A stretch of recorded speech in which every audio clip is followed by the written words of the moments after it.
I want to know if we're talking about the CrowdStrike or no. Yeah. So let's go to the board real fast. All right, to the board. There we go. Kind of talk this out. It's pictures. So the interesting thing that I'm kind of waiting on right now is you have Windows and you have CrowdStrike, right? Initially, I believe that CrowdStrike is at fault for this. And the reason why is because CrowdStrike pushed an update and then everything broke in Windows because this update was in place only for CrowdStrike related machines. But it's not that simple.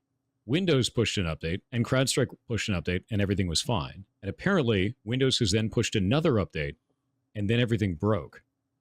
Now, the interesting part about this is that the machines were fine initially under this configuration, and Windows changing that configuration caused this problem to occur, which then leads into a really weird legal territory, which is whose fault is this? Is it Windows' fault because they changed that configuration? Should they have changed that configuration? Or is it CrowdStrike's fault because it caused the systems to die under that configuration that wasn't the initial one that they pushed that update on? Usually, inside of the tech space, we would blame the individualized program, not the operating system. The operating system would not be at fault here. But legally speaking, we don't know. Something like this hasn't really happened. And the scale of this is so immense, it's terrifying.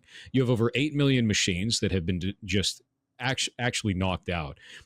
Airports around the world got knocked out. Medical systems around the world got knocked out. Banks around the world got knocked out. Some of them haven't recovered yet. Yeah. Did they confirm? I remember at one point they were talking about needing to confirm if there were any deaths related to this due to medical problems. Yeah, I heard. I guarantee there's going to be deaths. There's no way around it. And it's not even a need for confirmation because you had 911 services knocked out in some countries. Oh yeah, yeah, good point. Absolutely, that's it. You know, like the moment you have 911, you have emergency services down for hours, it's over, right? And like, I've even got a message from a buddy of mine here. Let me go pull this up. Let me find Whoa! it fast. Someone in my chat just said we had to cancel all of the heart surgeries and caths at our hospital because of this. Jeez. There were people in my community that were talking about how their family members couldn't go and get medical treatment like they normally do, and ones that were like, "This is medical treatment that I have to go to every week," and it had to get delayed. Yeah, they were turning like people dialysis away. and stuff. I'm sure. Yeah. Oh man. They were just having to turn people away at hospitals, children's hospitals, everywhere. So the TLDR is a head has to roll for this. Like they can't just. Something has to be done. Push it away. Yeah. And not only that, this isn't going to be a one-day thing. This is going to be months. Because there's going to be machines that are not recoverable because the secondary 1-2 punch of this, some of these were encrypted machines. And those encrypted machines, you can't get to the place to fix them unless you have your original keys. And some of those keys weren't stored properly. Yeah. So you have these BitLockered machines, which BitLocker is a common use of encryption for this. They're done, dude. That machine's dead. And like, how much of that is medical devices? How much of that is critical infrastructure? That one little file server in the back that no one's touched for 10 years, that is the crux of their company. Not only that, what about machines like MRIs? You have to remember there's a lot of actual machines that are not servers that are running this software just to protect themselves against this because our medical system is incredibly vulnerable to attack. So they run stuff like this to try and protect it against. CrowdStrike is one of the most common ways to do that. So you have these crazy problems like this where these medical devices are now uniquely vulnerable, where airport devices are uniquely vulnerable, where so much of this infrastructure might not be recoverable yet. Hopefully they come up with a way to save all of these machines no matter what, but it's going to take time and a little bit of hope that they find breakthroughs for catching ones that have been encrypted in this way with things like BitLocker. So this is a pretty crazy ass situation, dude. Like this is probably it's not even probably, this is the worst outage we've ever seen in our lives. And that's it. This is the worst IT failure that has ever happened in any of our lifetimes. And it's mostly because the scale today is larger than it ever has been, and the stakes are higher than it ever has been. And that's just kind of how it goes, man. So like I had friends that were actually out doing international travel, and one of them was in a country where he landed there in that country, and the airport was completely out. They didn't have any hotels because the hotel systems were down. The banks were all down, and 911 was down for the whole country. And like he just had to sit there until they found a way to fly him back home. There were people posting pictures of handwritten boarding passes at airports. I saw that. Because they can't print them because there's no access to machines. So like this is going to be a really long-standing issue, and you're talking billions to trillions of dollars of damage right at the outset, on top of all the missed opportunities that go along with that, and loss of life. It's crazy bad, dude. Like, this is the perfect storm of bad. So my understanding. Now, how was? Oh, we're all eager to jump in. I know. I'm just like, mine's real quick. I'm gonna ask him a question. Mine's real quick. My understanding is that the only way to fix all these is that none of it can be done digitally, and all has to be done like in person, because all the machines it's all like kernel level shit. Yep. Is that true? That depends So on the if way it's that it works is encrypted, right? Well, two things. So number one, it goes into what is called a boot loop, where you go and load it up. Yeah. And then it goes back to the beginning. You go and load up, it goes back to the beginning.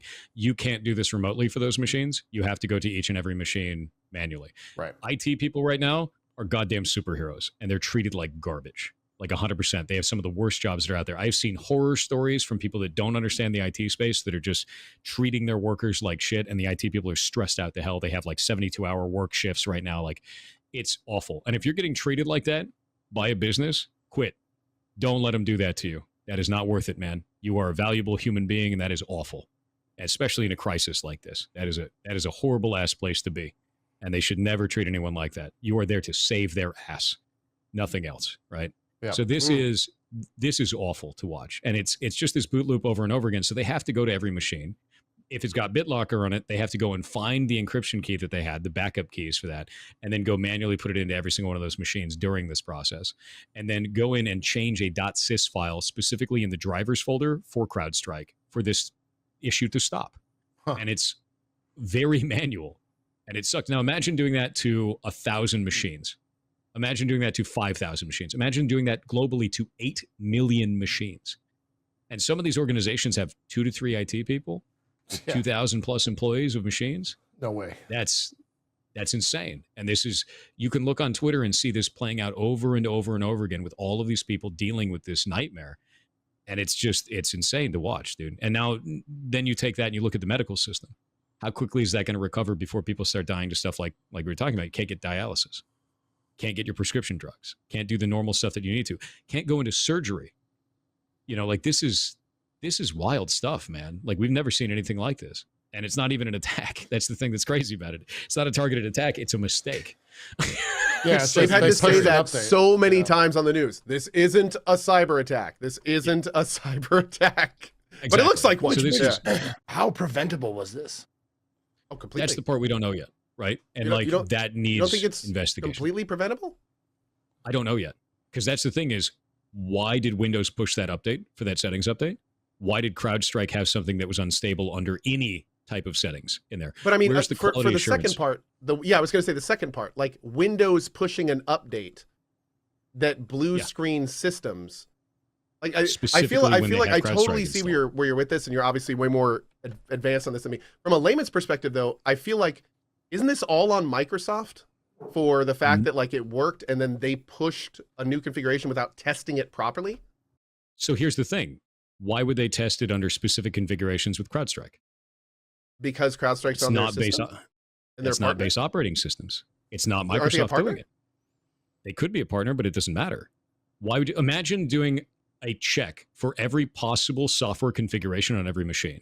Would you do that for World of Warcraft? Would you do that for Twitch app? Would you do that for Diablo 4? Would you do that for Once Human? See where that goes?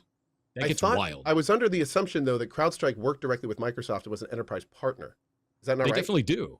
They definitely do. But here's the thing is, how do you check that across every one of those? I think there is definitely a failure here. I definitely think that there's a quality assurance failure. Does that mean that a QA staff member failed? No. It means that there's some kind of a process fail that's going on here. Is it preventable? I think after this it will be, but they didn't have the process in place. So I don't think under the current constraints it was preventable. I don't think it was, because it's a miss. Until you find a miss like that, as awful as this miss is, they likely didn't realize that there needed to be a process improvement to prevent this in the future.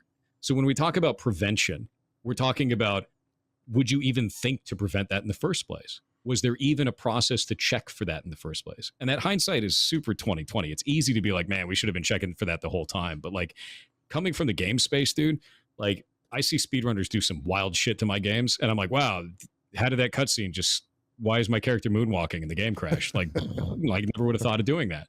And sometimes the only way you can find that is from things like this. And we can hate it. We can be mad about it, but like, that's a really edge case situation. It's just a devastating one. So here, two quick follow-ups. So essentially it was a blind spot. Yeah. Oh, yeah. It's a blind spot. That's what it feels like to me. So that wouldn't hold up in court. No. What do you think is the next step from that? What I'm waiting for is I'm waiting for the courts to determine who fault. I'm waiting for them to determine if it's CrowdStrike's fault because they introduced something that caused this to happen, or if it's Windows' fault because they did the configuration update afterwards. And the courts will decide that?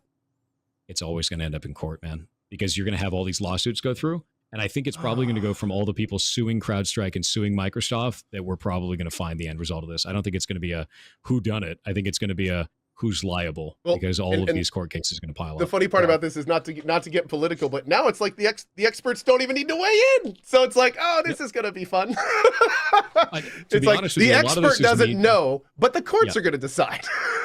I mean, that's the thing that's really interesting about this is it's all down to how do we assign blame? And that's going to take investigation time. I think there's going to be a lot of people that make a lot of takes of like, it's definitely this is the smoking gun. And it's like, no, dude, I don't think you can do that. I don't think it's appropriate to do that because we don't know enough about the scenario. We're learning new information. This is the early days of this. It's like, imagine walking into a murder scene and being like, they did it. Well, how do you know? It's a gut feeling. Like, and then I love that as you say that, someone in chat goes, Microsoft is 100%. It's like, oh. Yeah, I mean, like, that's the problem there, right? Like, so like you have to determine all of the facts and information first to determine why did Microsoft push the update? Why did like CrowdStrike push their update in that case? Why was there not enough, checks in place on the quality assurance side? Where does this blame lie? Why did this happen? And on top of it, how did this happen? Like spread out to all of these different locations. There's so many pieces there. And on top of it, why did Windows not gracefully detect that this was an issue with a driver?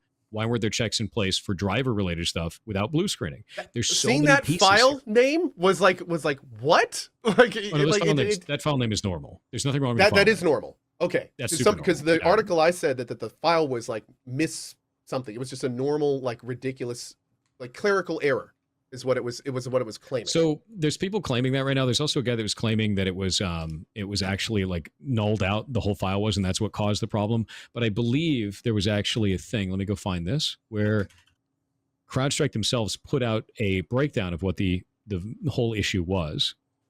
Oh, and how and they did that what I think actually happened late last night, and I haven't had a chance to read it yet. Huh. Well, somebody asked the question, could it be that both companies are at fault? Could be.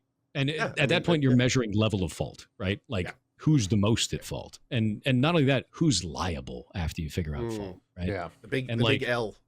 The big L.